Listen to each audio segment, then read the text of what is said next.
we have a crisis in the world, tremendous crisis, and also crisis in our consciousness, in us. I see the urgency of change, radical revolution, mutation in the mind. I see it. It is necessary. There is complete quietness of the mind, and that which is silent has vast space.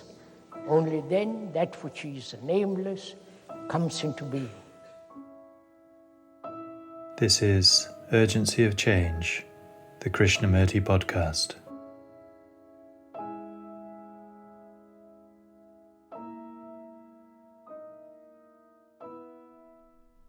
To inquire demands a mind that has set aside its opinions, its judgments, its evaluations, and is capable of observing exactly what is, outwardly and inwardly.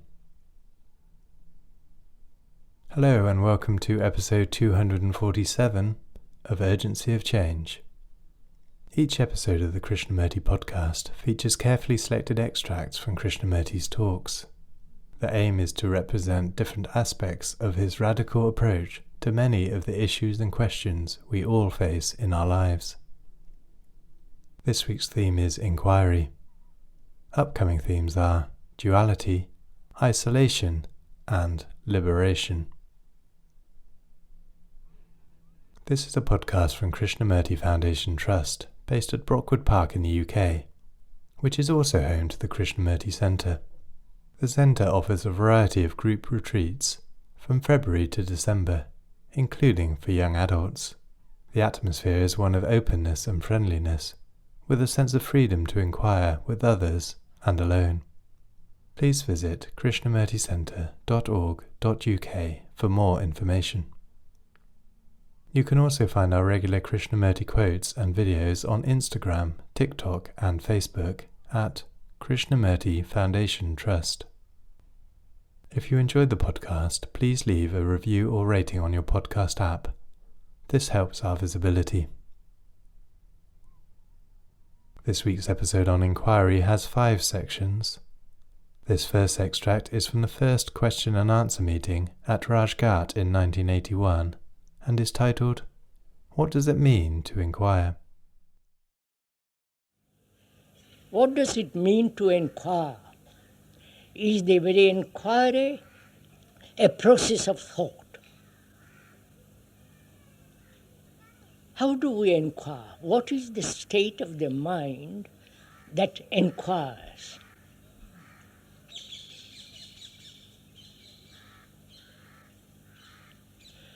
What is it? It's inquiring.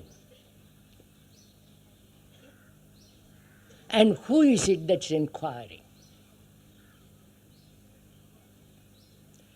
To inquire means to investigate, to explore.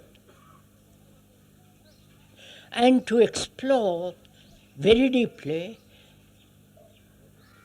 if the brain is conditioned, your exploration, your inquiry will be limited, naturally. It's like an animal being tethered to a post. The rope may be long or short, but it's tethered. If the brain is conditioned, as most people's brains are, then the inquiry will be very limited. But the inquiry demands that you be free to look. Right? It is necessary if we are to inquire,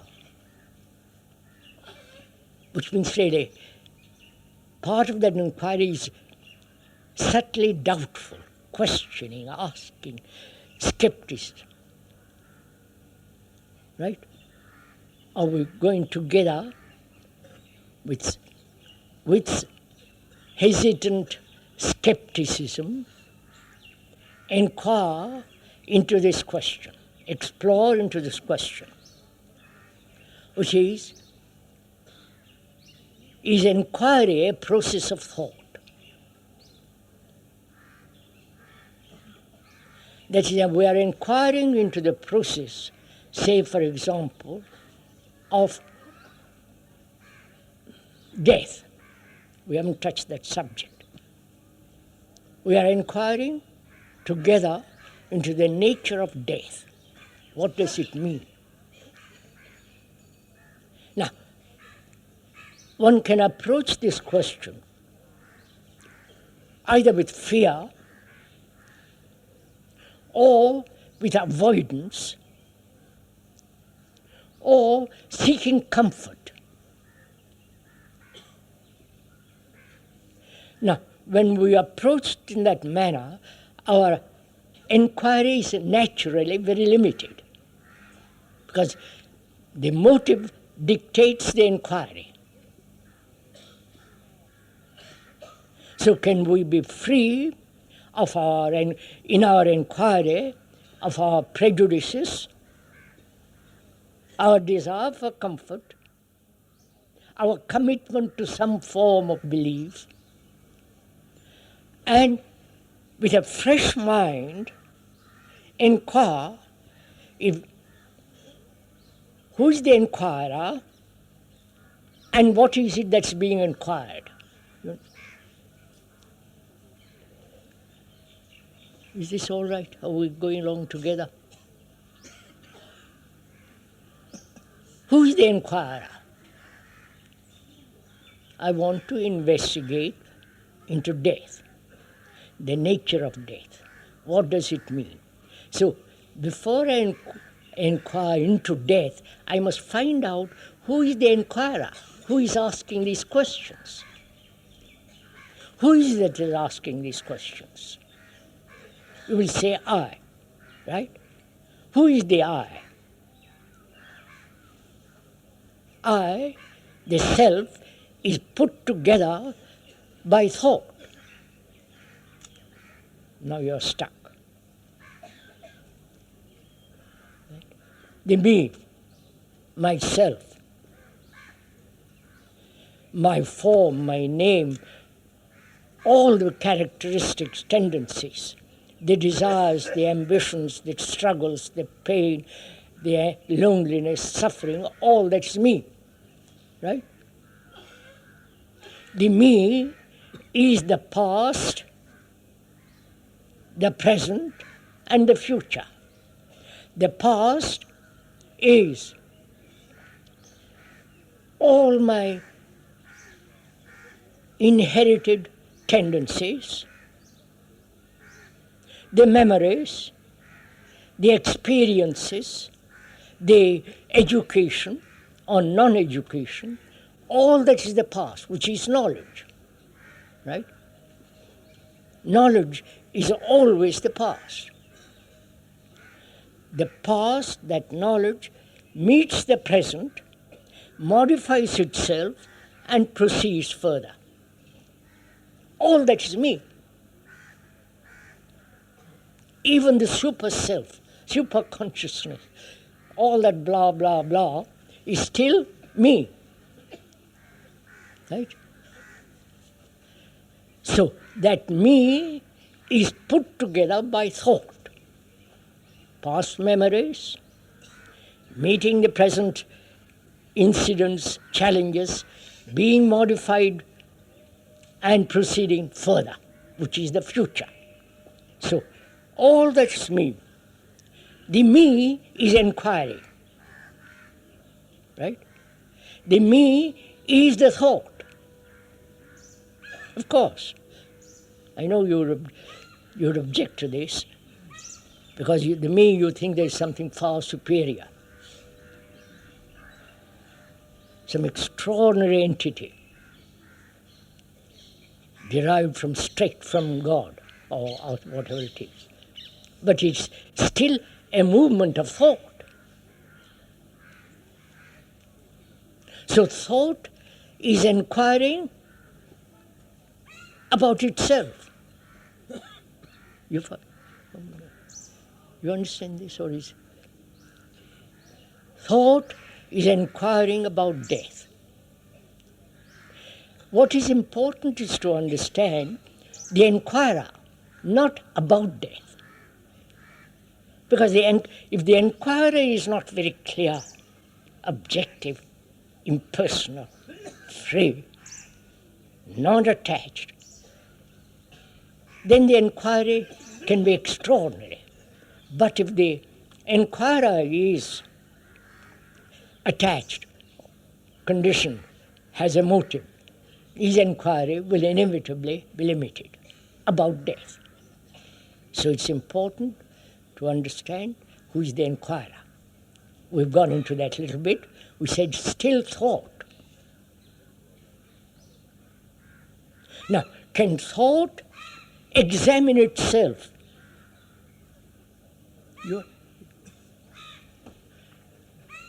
Can you?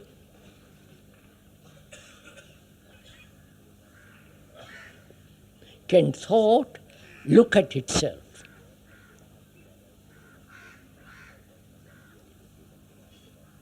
Go on, sir. That is, we explained the other day, and bearing in mind that explanations are not the fact. The word is not the thing. The word tree is not the actual living, beautiful, designed tree. So the word, the explanation, the description is not the actual. But we are saying the other day that experience, knowledge, memory, thought, action. That is thought. And we are inquiring whether thought can look at itself. Can you be aware when thought arises? Of course one can. But who is the entity that is being aware of thought arising? You're following all this? It is still thought.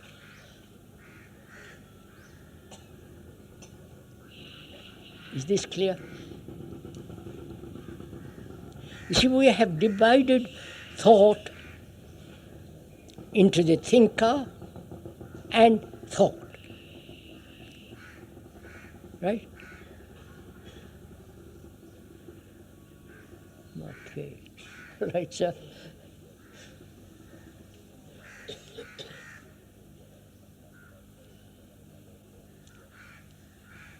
So the difficulty in this inquiry is we have never been able to go beyond thought.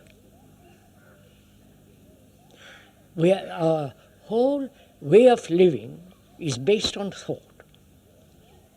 That's the only instrument we have, apart from emotion, romantic. But it's still thought is feeling, is the romantic sentimentality and so on. It's all involved with thought.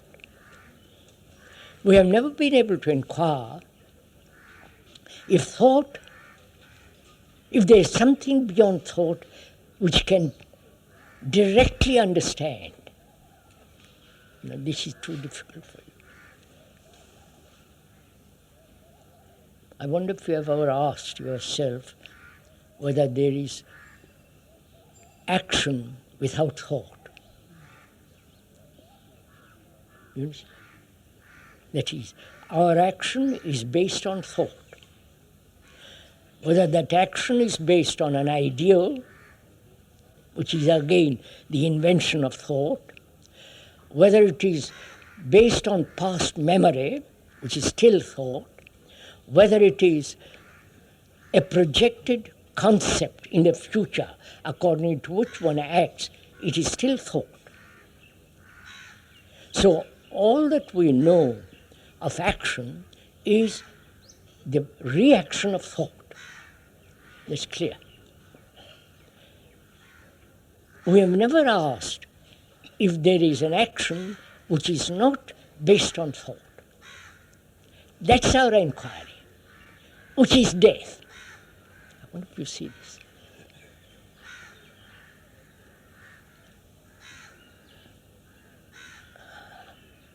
Are you all asleep, I'm afraid of this?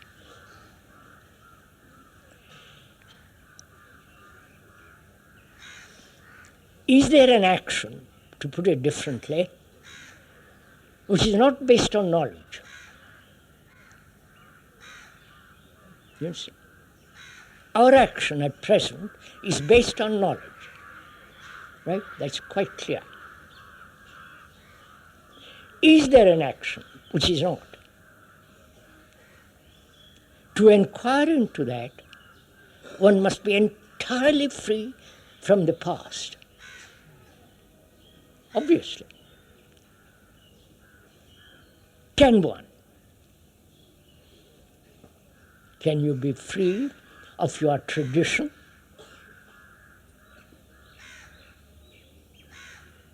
Can you be free of your gurus? Can you be free from all the subtle influences of thought so that you discover for yourself an action which is not based on thought? I've answered the question. I'm not evading it. It's for you to do it. That is to be aware that your actions are based on thought. We may call it love, but still thought.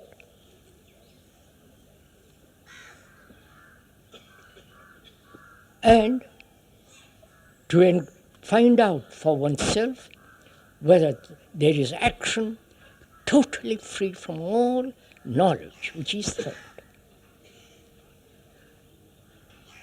Right?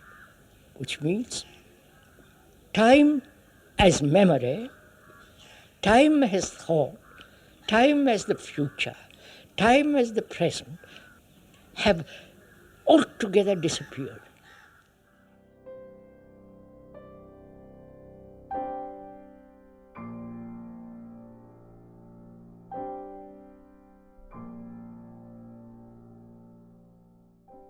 The second extract is from Krishnamurti's first talk at Brockwood Park in 1973 and is titled Inquiry Requires a Serious Mind. So, these are the things we are going to consider.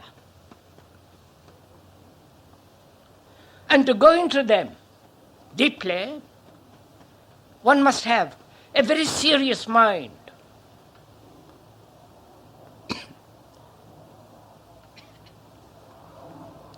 I mean by that word a mind that is logical, sane, healthy, and is capable of thinking logically. And a serious mind perceives that which is true and acts instantly. Perception and action are together. And that's what one can call a serious mind.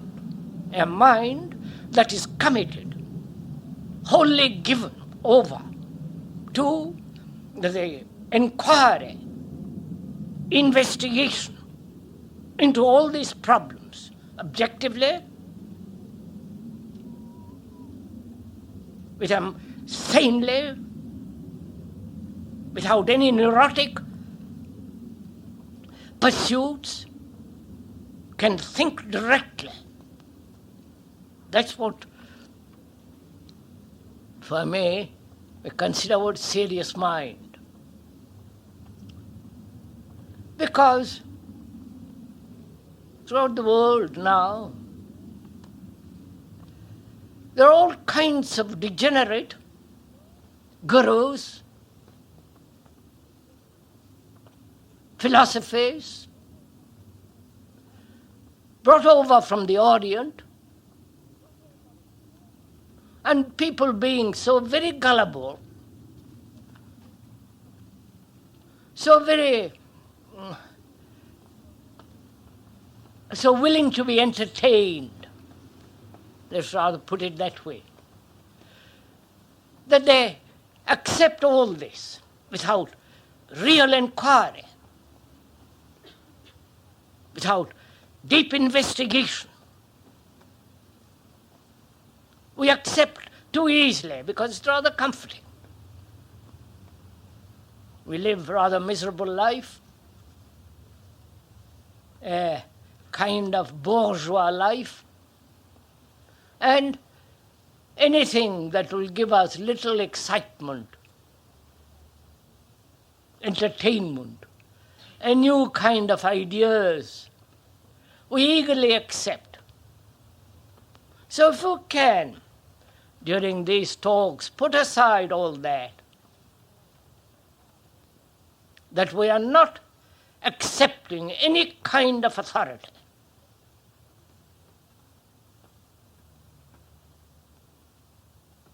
Except in matters of science, mathematics, and so on. In so-called spiritual matters, if I may use that word without being misunderstood, there is no authority whatsoever. There can't be. If there is, then it is not a reality. It's just a form of acceptance of a guru and following him blindly or willingly or all that silly stuff that's going on in the world. So, we are together this morning and the following mornings going to commit ourselves, if you are willing, to this inquiry, which is whether the mind, the human mind, your mind, one's mind, can radically undergo a revolution so that our whole life, the way we live, is completely transformed. That's going to be our deep, fundamental inquiry.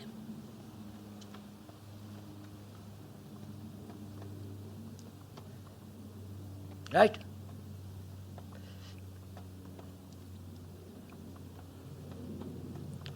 To inquire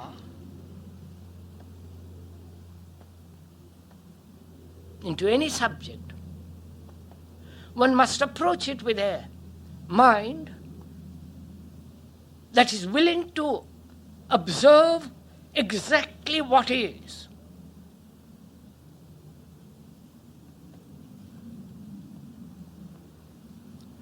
You cannot possibly observe if you have any opinion, any conclusion, any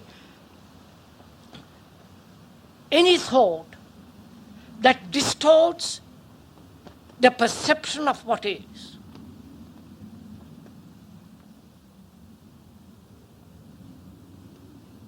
Are we sharing this together, or am I talking to myself? Because we are sharing this thing together.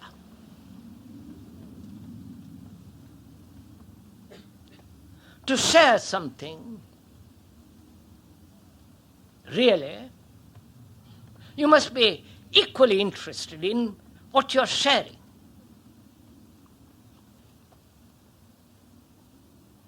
You must have the same intensity, the same attention in sharing. Otherwise you can't share. You need a certain affection, care. Otherwise there is no possibility of sharing. And as you have taken the trouble to come here on a windy morning, if you are willing to share these things together, you and I, then it's worthwhile. If we are merely looking at it as though from outside, not very deeply interested, rather curious, seeing what this man has to say,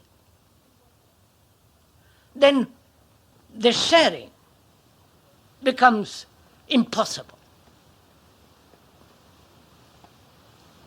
So, to inquire, which we are doing together, means not only sharing of the problems involved, but also investigating, that is to trace out, that's what that word means, to trace out logically, sanely, objectively, all these problems which we are confronted with every day of our life. So to inquire demands a mind that has set aside its opinions, its judgments, its evaluations, and is capable of observing exactly what is, both outwardly and inwardly. That is what is implied in inquiry and in sharing. Though the speaker is sitting on a platform little higher than where you are sitting, he has no authority. The platform doesn't give him authority, or the name, or the reputation, all that tommy rot. So we are inquiring very seriously into these problems.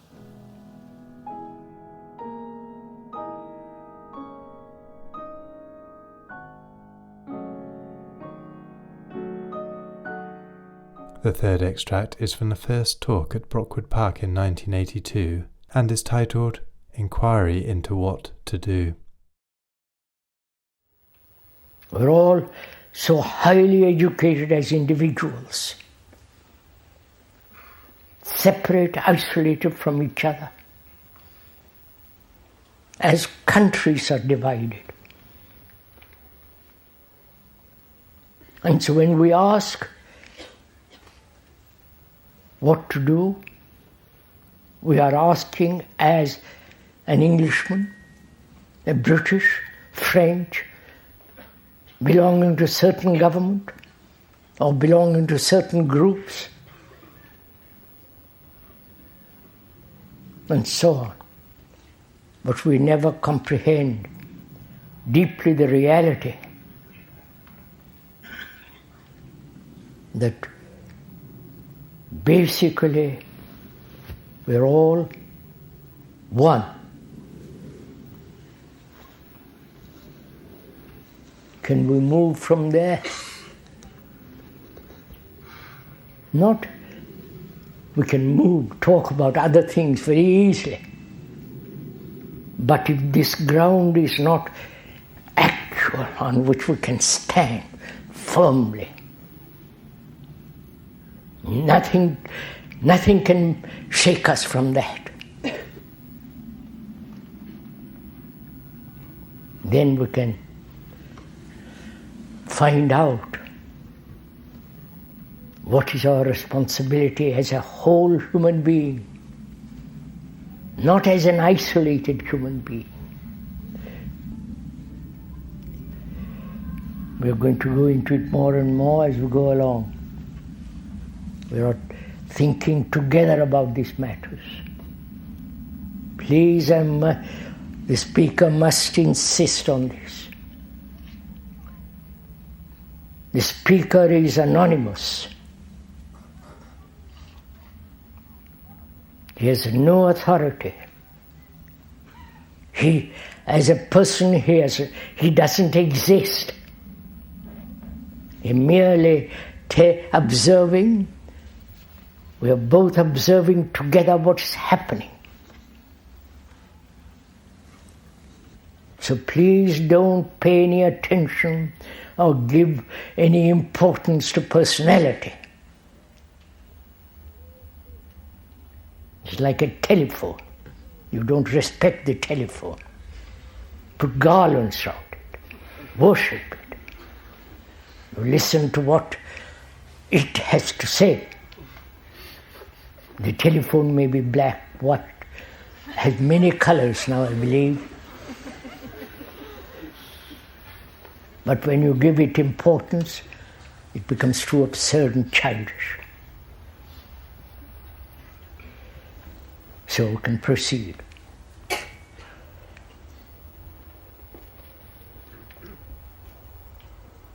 Technologically, please understand this question, I'm going to go into it. Technologically, man has turned his mind towards the perfecting more and more technology, computers, armaments. So technology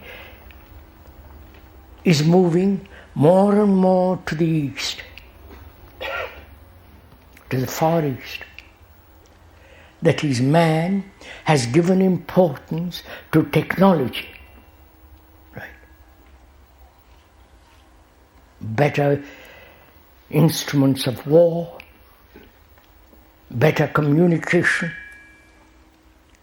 better means of killing another human being.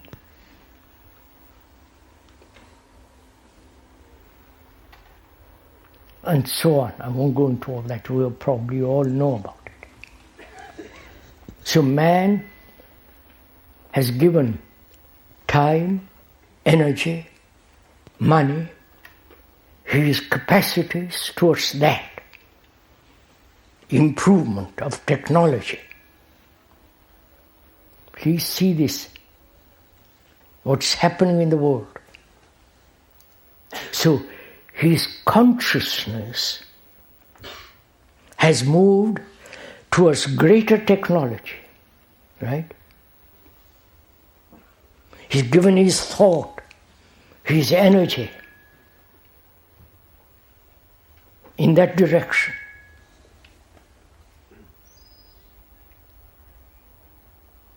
So our brains are becoming more and more technologically minded. Gadgets. Please, we're not saying you shouldn't have that. We are saying that it's inevitable. That's what's happening. And man has given very little time, energy, thought in any other direction. He doesn't say, I am going to find out for myself what I am, why I behave like this. What is beyond all this in my... We haven't given a thought to it. You understand the two? That is, man has given enormous time and energy towards the conquering of environments, which is sky, heaven, and the world. And we have not given that equal energy or time or a vitality to inquire within ourselves. You know, what we are, why we behave like this. Is there anything ultimate? Is there any existence without cause, which is the inquiry of something far greater than all technology, all human thought? You see the picture? Technology is invading our whole consciousness. And we are not giving enough energy and time to the other. And if there are few who do, they are submerged by the other.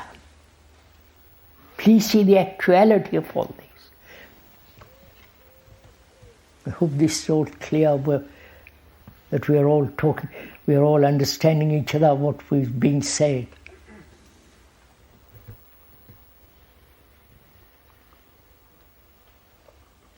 One may give energy, time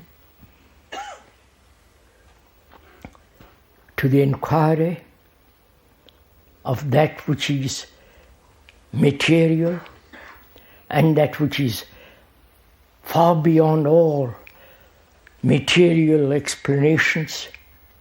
If there is something eternal, beyond all sorrow, very few of us give time to it. And when we do,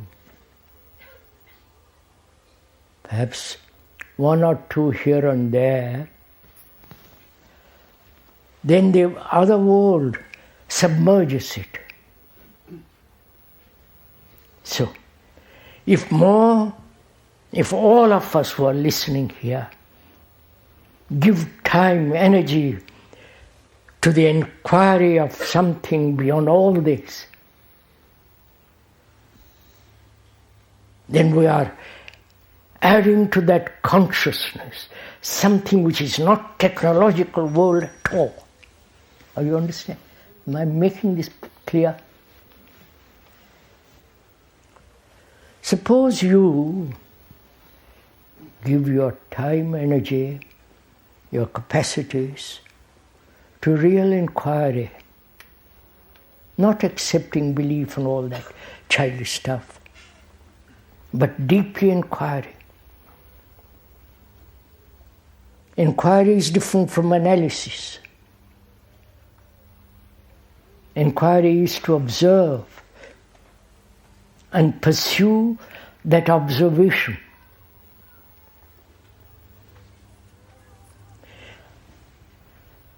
So when one human being does this, you may add to the whole human consciousness a certain quality to it. And that quality is soon destroyed or submerged or diminished by the other. But if there were 1,000 people who are concerned with this, not forming a group and all that kind of silly stuff, but actually giving your whole life to this, then you are adding to that consciousness, to the human consciousness, a quality of something beyond all words, beyond all thought, beyond all conclusions, which is something eternal. You understand? So, if this is clear, then we can ask, what are we to do?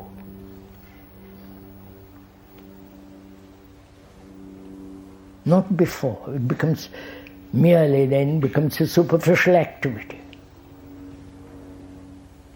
If each one of us said to ourselves, because that is an obvious fact, the world is now becoming technologically minded. I don't know if you are aware of all this. Japan is becoming the center of know-how, center of technology. They have invested, Japanese government is investing billions and billions money to invest into computers. They've already almost conquered the West by their cars, by their watches, by their cameras, by their gramophones, everything. Other far Asiatic countries are pursuing them, are cultivating this. And not in opposition, not as a reaction to that, but Man cannot live on technology alone and its products. One has to go into something that is immeasurable. So if all of us who listen to all this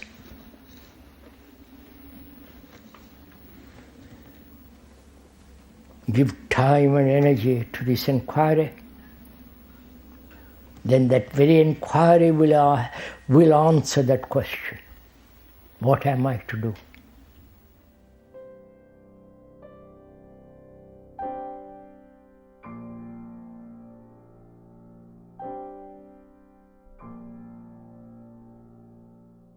The fourth extract is from Krishnamurti's seventh talk in Saanen 1975 and is titled Inquiring Without Illusion or a Goal. So we are going to inquire into the origin of an energy which is not the movement of time. I do not know if we can do this together with such a large audience, because this requires a great deal of attention, a great deal of care, and no possibility of illusion, no possibility of deluding oneself that one has this peculiar energy. So one has to understand first that there must be no kind of self-hypnosis, no illusion, no deception, no hysteria. So we have to find out what is the cause of illusion. Right? If we are to inquire into this question, whether there is an energy which is not that of thought, one must be absolutely clear that one doesn't create illusion. The word illusion means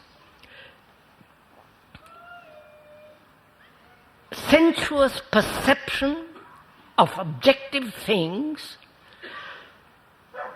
involving belief. Please bear, involving belief. So a mind that is caught in belief must inevitably bring to itself illusion. And there must be illusion as long as there is a desire. Desire being something to which we cling to, which we long for, which we subjectively crave after, run after. All these factors produce illusion.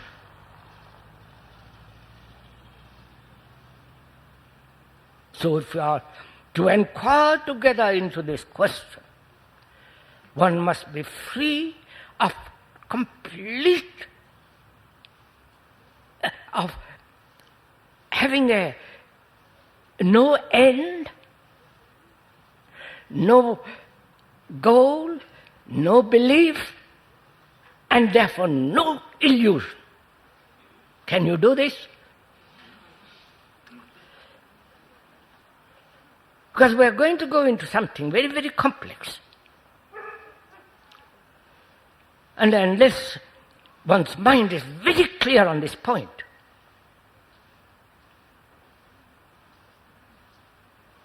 that illusion, deception, imagination, a desire for some kind of energy, if there is any of that wave or movement in one's inquiry, then you are going to end up in an asylum, which most people are doing already. This is very, very serious. This isn't a thing that you play with. So, we're going to inquire with a mind that is not going to be caught in any form of deception. Deception arises only when there is a desire to achieve something, or to realize something, or to come upon something. Is this clear?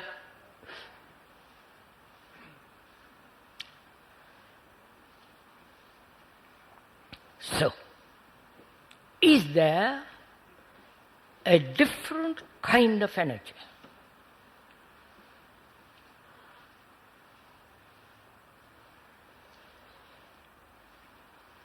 And to find that out accurately, we must have naturally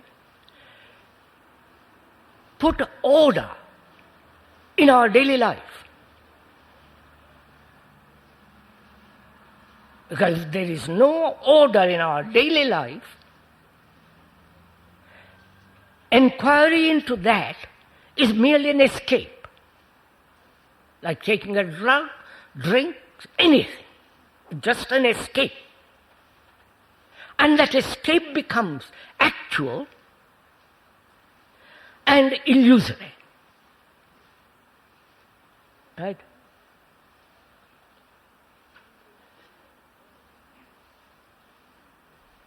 When we mean by order in the world of reality, which is order in the world of relationship between you and another, with man and woman and so on. That relationship is society. Please listen to all this. It's your life. And if there is no order in that life, in the field of reality in which we live, you cannot possibly do what you will, come upon that energy which is not the product of thought.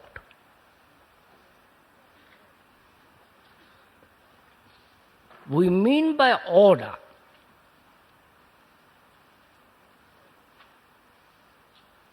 a movement of total comprehension of the activity of thought, which we have discussed perhaps ad nauseam for the last 7 talks.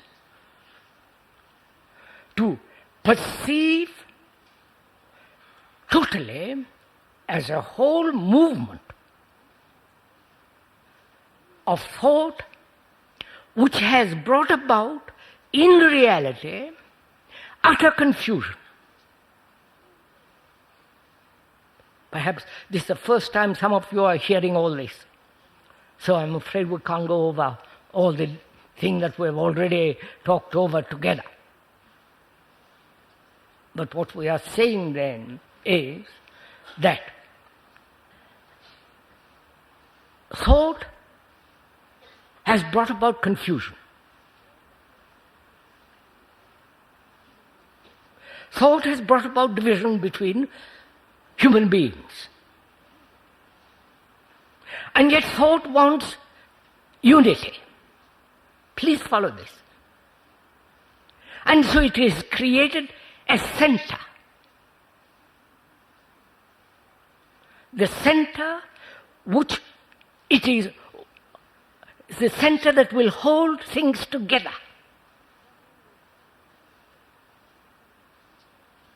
Not only a center in oneself, but the center in governments. You follow? After all, dictatorship is a form of center, trying to hold a group of people. Religions have made that center, hoping to hold man together. Catholicism, Hinduism, and so on, so on, so on. Thought has created a center, and that center has become independent of thought, and that center exists hoping to bring about a complete unity of mankind. You're following this? You watch this. In your own relationship, in the family, there is a center. The center is the family, and trying to hold that family together.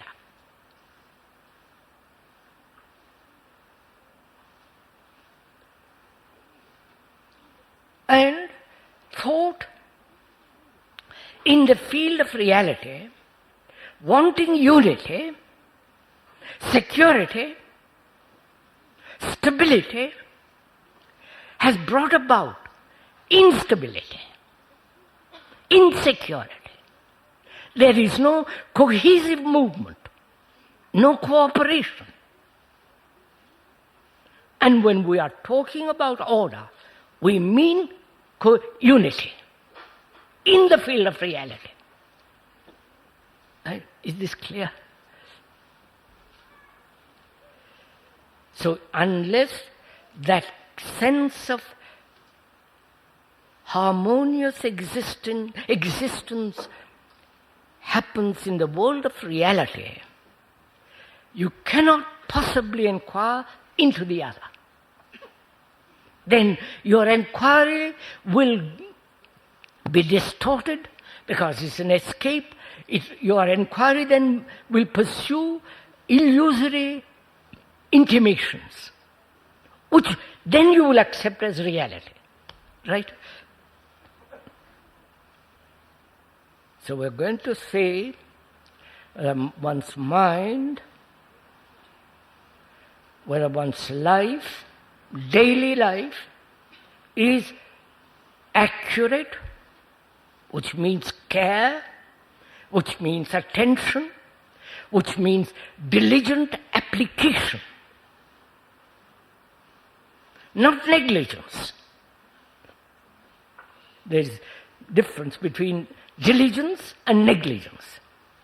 Diligence means care, accuracy, mean what you say, and live a life that is completely correct, orderly, with care.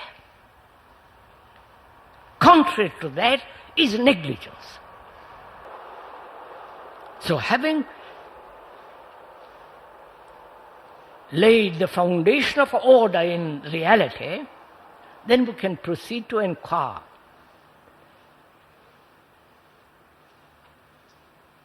Into the question whether there is or there is not an energy which is not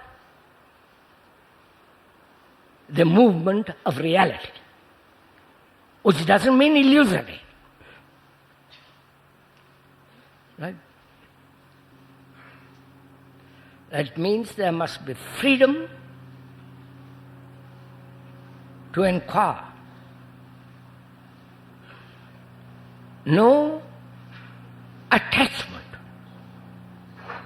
to a belief, to a person, to an idea, to a country, to a leader. Because if you are attached, held to your opinion, to your judgment, to your conclusion, to your leader, to your guru, to your priest, to your all that, that very attachment denies freedom of inquiry. These are obvious facts. As scientist, if he is to inquire very deeply, he cannot be bothered with the country, with the nation, with the war. He is completely absorbed in what he is doing. So then, the mind now is capable of inquiry. I hope your mind is capable. Capable means having an instrument that can be actively, swiftly able to perceive, to see, without distortion. And that distortion will take place as long as there is the observer. The observer is the past, the conclusions, his memories, his desires, his will. As long as there is that observer, whatever he perceives must be distorted. If I am a Hindu, or a Catholic, or a communist, or whatever it is, or addicted to beliefs, then perception, that is seeing, becomes clouded, distorted, not accurate.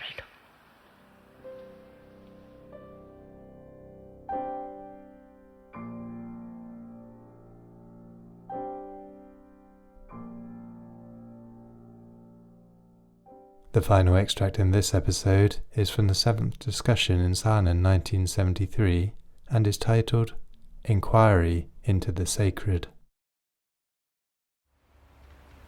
In the inquiry, if there is anything sacred, holy, the mind must be so sensitive to any deception, right? Because one can invent so many things. One can have visions galore. One can have experiences multiplying by the thousand, but they're all based on a conditioning of the mind. So the mind says, I'm going to watch. I'm going to observe very closely and never be deceived. Therefore, tremendous honesty. You understand? Right. Then, is there anything sacred? People have said there is, and there is nothing. Just live for this life and make good thing of it. If you can't bear up with it, or identify yourself with the state, with the leader, with the big brother, and all that.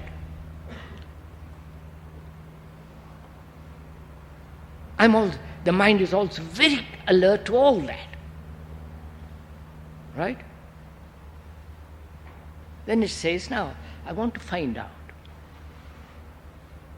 Because without coming upon that, life has very little meaning. Because life then becomes a transient, meaningless thing, being born, suffering, joy, passing pleasures, anxieties, all that, and death. And without finding out what is really sacred, if there is such thing, life has no meaning whatsoever. And in the finding of it, that may be the unifying factor of all life. You understand? Unifying factor of all life. The life of nature, life of animal. You follow? All living things. That may be the one unifying factor which will bring human beings and nature and all of us together. You understand? So my inquiry must be total. You understand? Must be total. That is, my inquiry into behavior, order, virtue, disorder, a relationship with the world and with my wife, husband, girl, boy. It must be an inquiry that includes the whole of my living, not just part of it. So I've inquired my relationship with you, who are my wife, my child, my son, my brother, my husband. And that inquiry led to relationship with me and the world. And that inquiry has revealed that the world is me, and the world and me is the world. Reality of it, not just a verbal statement of it, because the description is not the described. So I've inquired into behavior, because it's very important how the mind behaves in every direction. In the world of science, in the world of business, in the world of labor, in the world of writing a book. Conduct. Whether it is self-centered conduct, self-interest, or a conduct based on an identification with something greater, this self-centered, this activity of the self brings about disorder. So I've seen it, understood it, and my inquiry now is, having inquired into all this, my inquiry says, is there anything sacred? And also I've inquired what it means to love. And mind finds love isn't pleasure. Love isn't mere desire. Love isn't merely the pleasures of sex or the pleasures of imagination, pleasures of ideas. That has led to immense disorder. And also, we inquired into this extraordinary thing called death. We went into that the other day. So I've inquired into the whole field of existence. So I'm not deceived. You understand? The mind is very clear about all this. Not as a conclusion, not as an idea, but actually. Then it moves into this field where man has inquired and has been caught in various forms of illusion, substituting images and making the images sacred, the symbols instead of reality, and worshipping the symbol and forgetting the reality, building around the symbol, the image, great marvelous cathedrals and temples and mosques. I see all that. And the cropping up of these innumerable gurus with their systems, with their craving for power, money, the degradation of their activity. I see all that. So the mind is not going to be caught in any illusion, right? Are you following all this? Are we together?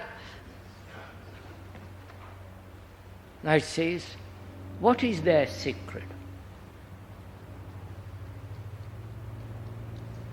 And it starts with the inquiry, not knowing anything that's sacred. You understand? The moment you say something is sacred, it is already conditioned. If you say love is sacred, if you say my vision, my Krishna, Buddha, Christ, that's all conditioning, tradition. So I start the mind start with the inquiry, not knowing a thing about what is sacred. Right? Can you do it?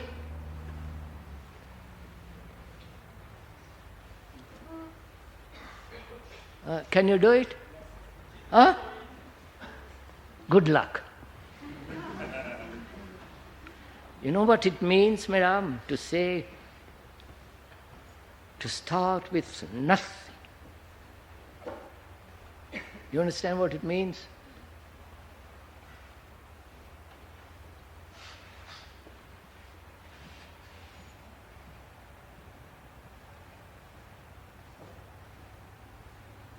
No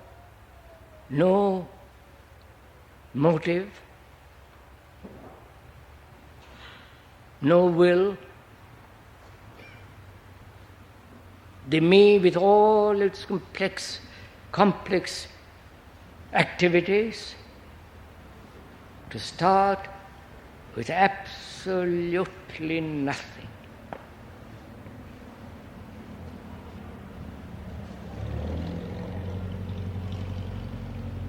Can you do it?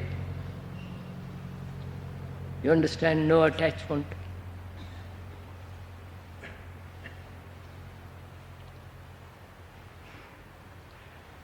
A body, an organism that won't distort perception. You understand? Because the body acts on the mind, and the mind acts on the body. So, unless the body is extraordinarily quiet, sensitive, so it is completely in order. You understand what it means? Are you following all this? There is no distraction of the body,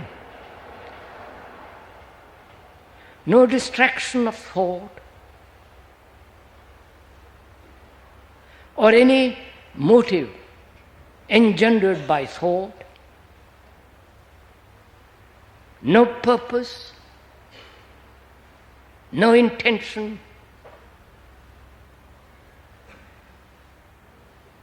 no knowledge. Knowledge must exist in a certain field. In the inquiry, if there is anything sacred, knowledge has no place. So, the mind is completely empty of everything that thought has put together. Right? And when it is capable of saying, I really know nothing, that state of complete emptiness, which is complete disassociation with the world and all the world which has made the me. I wonder, you are following on that?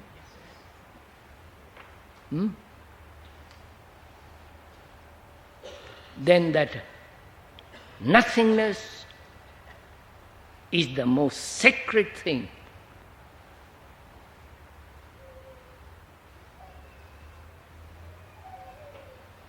For it is, intelligence is nothing.